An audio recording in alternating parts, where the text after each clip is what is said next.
Hi, I'm Malcolm. And I'm Rachel. We're two Canadians living on our 39-foot mainship trawler, living an adventure of a lifetime. We invite you to follow along as we travel 6,000 miles through Canadian and U.S. waterways around America's Great Loop.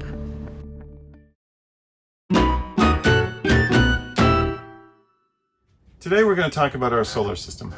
We're going to talk about how it's configured, the benefits of it, and has it actually generated or realized the benefits that we expected. Hopefully it explains what we've done and why we've done it.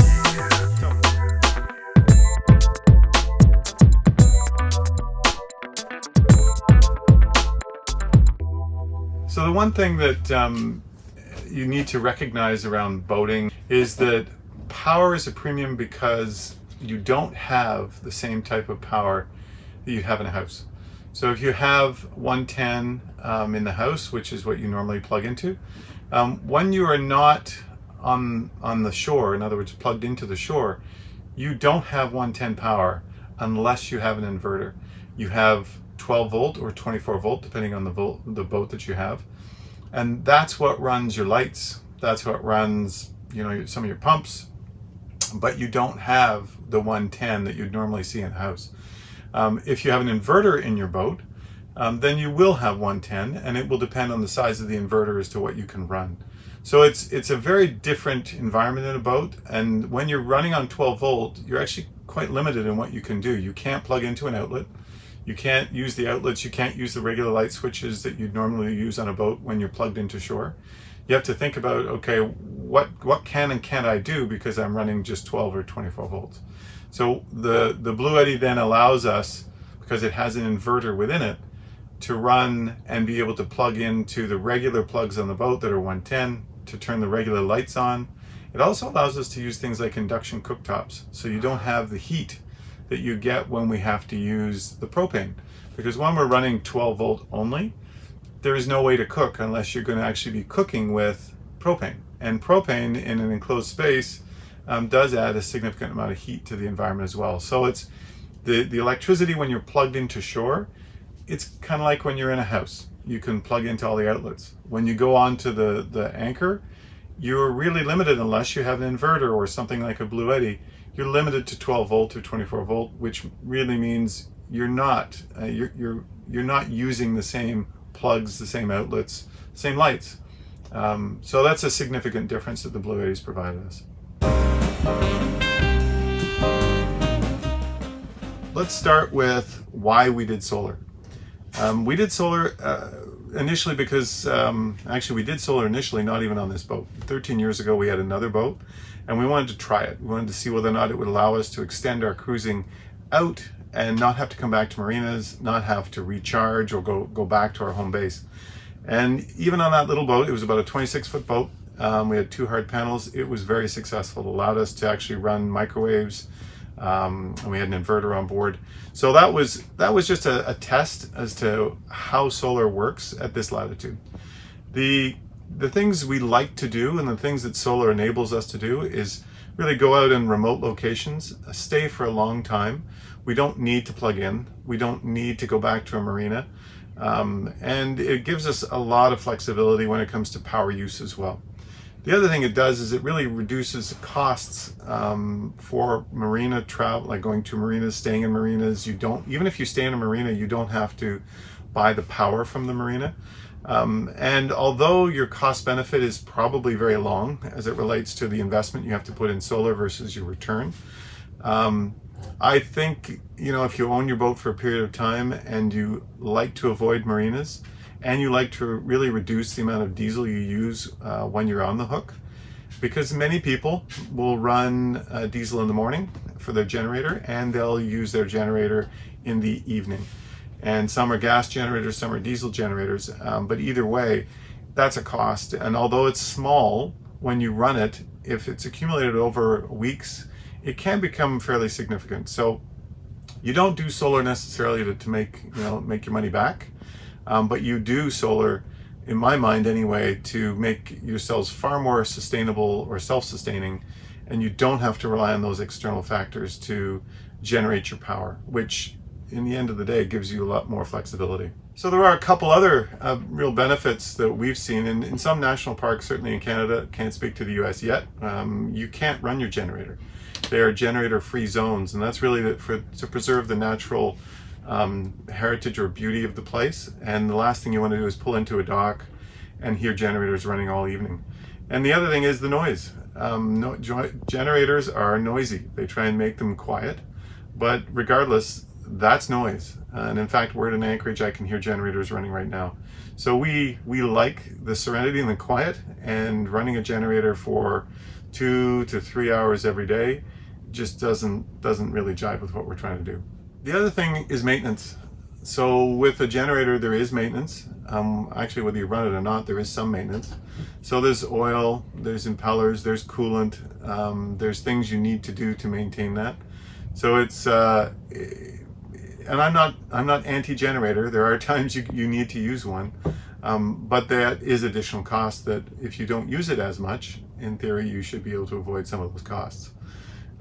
So the question is, did we realize the benefits of solar? So have we, up until now, seen those benefits? And I've got to say, overall, yes. We have a generator on board. It's an 8 kilowatt Kohler generator, diesel. That generator has been run once in 6 weeks' time. And it was only run not because we needed to generate power, but it was run because I wanted to make sure it still operated, and that it's good to run these things every once in a while just to keep them lubricated, to make sure that they function. So I guess in theory, we didn't have to run the generator at all, but because we have it and because I don't want it to seize, we did. Our generator was very, very lightly used before. It only had less than 120 hours on it. I can say if we continue to use it the way we do now, it's probably only going to have 130 hours by the time we're done the loop for the year. But that's getting ahead of ourselves. So there's a fair amount of configuration that's gone into building our solar. The first thing we did was we actually removed the mast that was on the main ship 390 initially. We removed it for a couple of reasons. One, it was in the way, but also every time I would walk out the back, it had these spreaders that I hit my head on. And it took up a lot of room, useful room, where we can actually put chairs and tables. So we thought, let's put the solar on top and make it a very usable space and shaded at the same time generating. So we removed the mast. We replaced our 2 old lead acid batteries with AGMs. We had to go with AGMs and 8Ds because we couldn't use lithium because of the bow thruster and stern thruster requirements.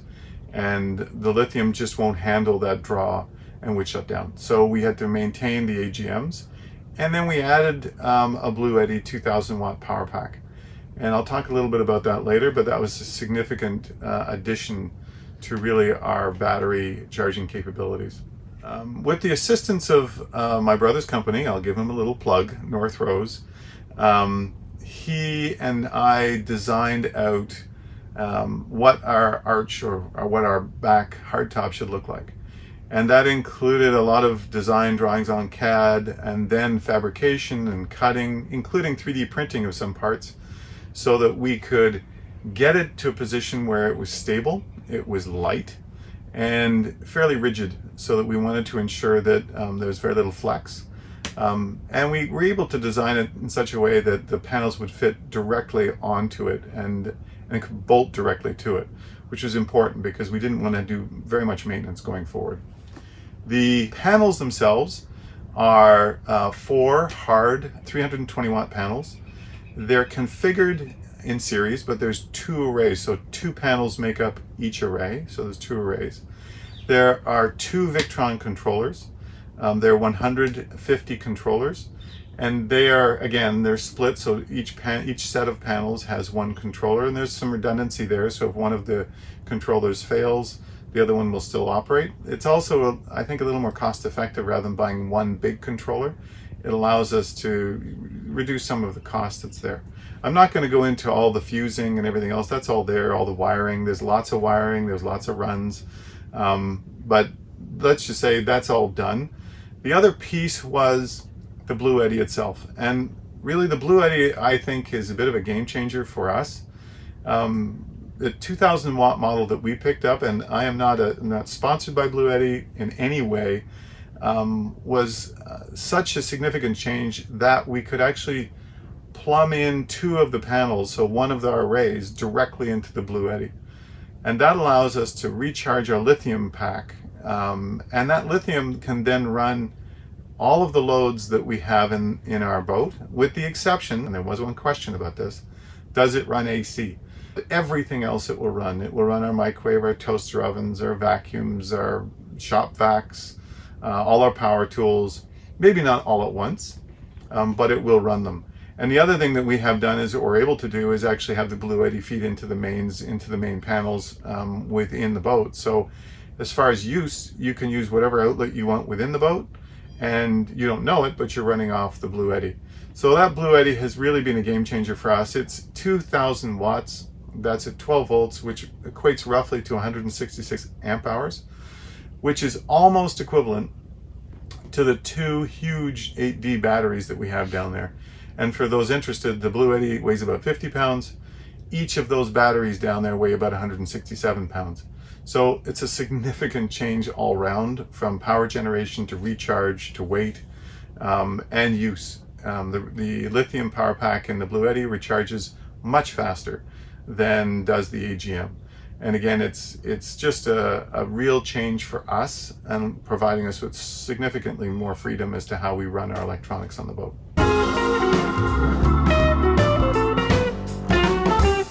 So when we're using our solar day to day, it will charge. So let's say we go over an evening or a night and we're running our lights, we're cooking in the evening. We can be fully charged on a sunny day in about 3 to 4 hours. And that's being generous. It's usually a little quicker than that, but let's say 3 to 4 hours. And when I say fully charged, that means the Bluetti's charged, all the 8Ds are charged. In fact, we can't take any more power. We've used everything and charged everything that we can.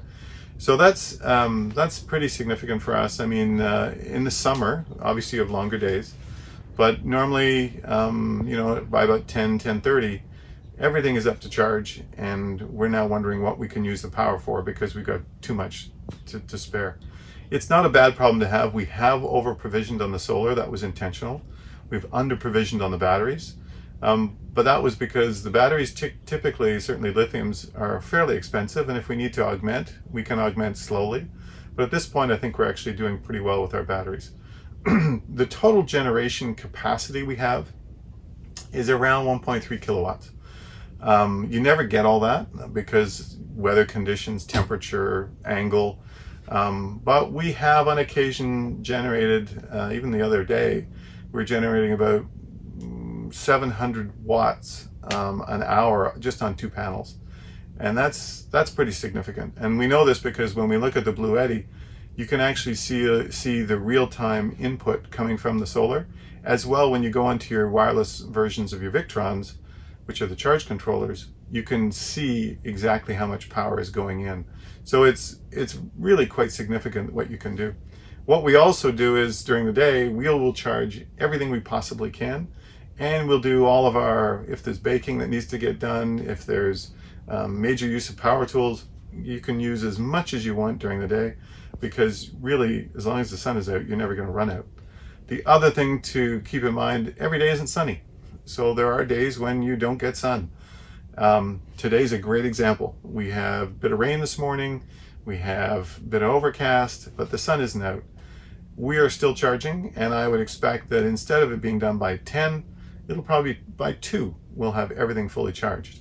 And it's incredible how much sun actually gets through those clouds, even when you think it's a dull and dreary day. So I think from our perspective, the solar has made a huge difference. It's allowed us to reduce the generation running. It's allowed us to use power less judiciously. We don't have to conserve all of the time. And our 8D batteries on our Bluetti, really that Bluetti has been the game changer for us. And I think, RVs, marine use, I'm not sure about home use, but that Bluetti has really made a big difference for us. So this is the Bluetti, and I mentioned earlier that this one is really the game changer for us as far as lithium. It's a fully lithium power pack. You can see it's got lots of plugs on the front of it. I'm not going to demonstrate the whole Bluetti. I would suggest anybody who's interested go off to their site. You can pick them up in surprising places. We picked this one up in Walmart. The idea though is obviously your on-off button, but then you have a screen. This screen tells you what your current charge is. So this one's charged at 51%. It ran all night running fridges and everything else. We're currently bringing in 174 watts. That's changing, but that's on a cloudy day. And that's just constantly bringing in power. You can see DC, and I'll turn these off. This one here is if it's actually plugged into the mains and charging. So you have a charger that will work if you're actually into shore power. And here is your actual usage. So if I was to turn on DC, so you just turn it on, you can see that is now illuminated. This is now looking as though it's pushing, power out. And here are your DC ports, 12 volt, 12 volt, 12, and these are your USB ports, and you got 4 of them. So if you're charging phones, you're charging anything, you can do it here. It also has an induction charge on the top.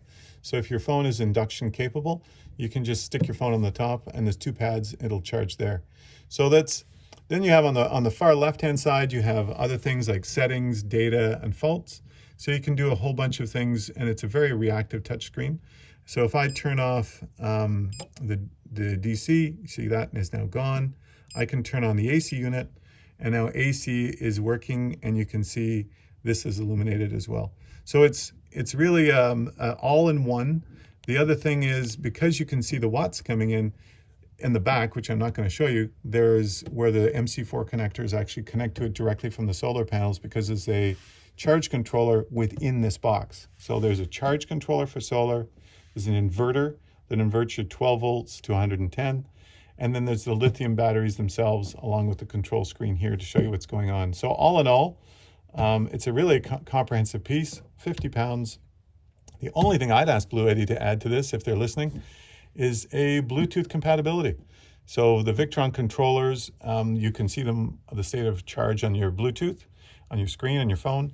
The only thing missing on the Bluetti to make it absolutely complete in my mind is Bluetooth network compatibility, so you can actually see the state of charge without having to come down here and look at the little screen. But other than that, perfect unit, works really well for us. I wouldn't go any smaller, certainly for the size of boat, but it really depends on your use and your needs. RV, boats, whatever, it seems to work really well. The one additional piece of our configuration is that we have, and I mentioned previously, we have the Bluetti plugged into 2 solar panels. But what I did was I put a switch in place, so I can actually switch the 2 solar panels to go into one of the 8Ds. I can have the solar panels feed both the 8D and the Bluetti, or I can have it just feed the Bluetti. So it gives me a tremendous amount of flexibility depending on the state of charge of any of the batteries to say, no, I want all the power to go to the Bluetti because all the 8D is topped up. Or in some cases, I'll say the Bluetti's fine, we'll put all the power into the 8D, and then I can ensure that I'm balancing all of my charging. So one pair of panels is dedicated to one of the 8Ds. That's just always going to be pushing power there. The other pair of panels, or the other array, if you like, is we're able to split it. We can go 8D, we can go Bluetti, or we can go just Bluetti. So it gives us a lot of flexibility as to how we're actually going to be powering the boat going forward. Hope you've found something useful in that explanation of solar. The provision stands, we are not experts. I've done my research, but I'm not a solar marine implementation guy. But we have done as much as we can, and the experience I've had over the last 13 years on solar and MPPT controllers and those kind of things. It's not rocket science. But you do have to be careful. You're dealing with some pretty high voltage, but hopefully you've learned something. If you haven't, you found it interesting. If you have any questions, by all means, send them in the comments below. I haven't included all the wiring and all the details around fusing, because you could spend hours doing that, and I don't think anyone's really interested to hear me talk for hours about that kind of stuff. So thanks for watching, and again, if you have any questions, put them in the comments below. Hopefully it's been of interest.